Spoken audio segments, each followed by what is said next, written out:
I'm Cliff Reed. I'm an emergency physician. I'm the Director of Training for the Greater Sydney Area Helicopter Emergency Medical Service in New South Wales in Australia.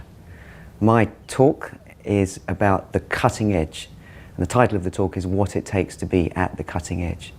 And really, when we think about being at the cutting edge, we've got to define it, haven't we? And if you look at Wikipedia, it talks about offering the state of the art in a particular field. So if you want to be cutting edge, you've got to think in emergency medicine about whether it's a cutting edge service you want to provide or whether you want to be a cutting edge individual. So I've looked at what it takes to be a cutting edge individual, what differentiates those people from your average person, and also what cutting edge organizations seem to deliver in terms of their philosophy, their ways of doing things. I think in emergency medicine it's so broad because we do so many different things. It's hard to be cutting edge at the whole range of the clinical spectrum that we're forced to deal with. So I focus particularly on the cutting edge in resuscitation. If we look at individuals, what makes them become experts or masters at something, it's really about how they learn. If you take a chess master or even someone who's expert winning competitions in Scrabble, professional musician or basketball player, the way they learn the subject isn't just by playing more games and accruing experience. What they do is something called deliberate practice or effortful practice, where they will break down the components of their skill and they'll create specific exercises with the explicit goal of achieving excellence in that one part of the skill, which they'll then put together. So chess masters will read around the topic. They'll read chess books, they'll study previous games and the moves in previous games. Scrabble players, they won't just play lots of games of Scrabble, they will study how to make anagrams, they'll revise word lists from dictionaries and so on. And we can do that in emergency medicine. We can take a skill and break it down and really study the intricate components of it.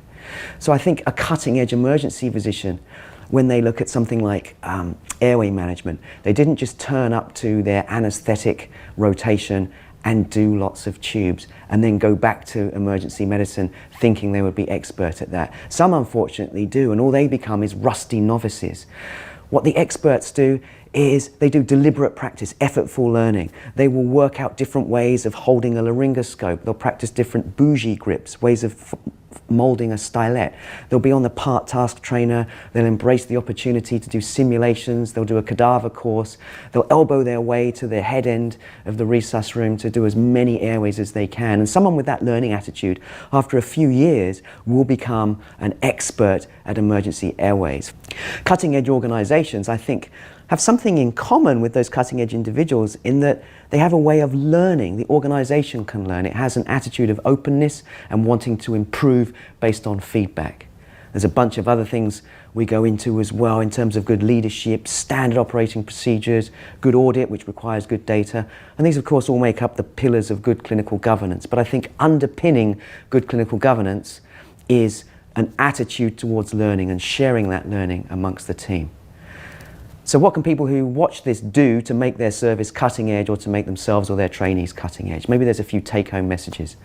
I think the first thing is have a shared attitude of learning within your department. Share your cases and ask yourselves as leaders or consultants what you could have done better and share those learning points so everyone's seeing you're wanting to improve and people continue to rise along that trajectory and get better at what they do.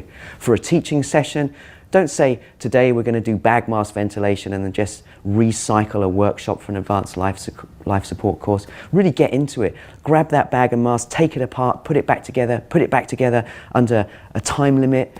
Work out different ways of holding it, compare different grips, do it on each other's faces because you've all got different shaped faces. Can you all get a good seal on every shape of face? What if someone has a beard? What if someone is obese? What if someone is completely flat in a trauma situation rather than being able to sit up? When would you use a PEEP valve? What if someone's got trismus and you can't open their jaw? How do you apply a bag valve mask there? What if you have to bag mask someone through a tracheostomy wound? How do you break down and have effortful, meaningful learning with deliberate practice to really own the skills? That's how I think you can become a cutting edge individual. And if you take that approach to teaching within your department and share your learning points, you have an opportunity to become a cutting edge department.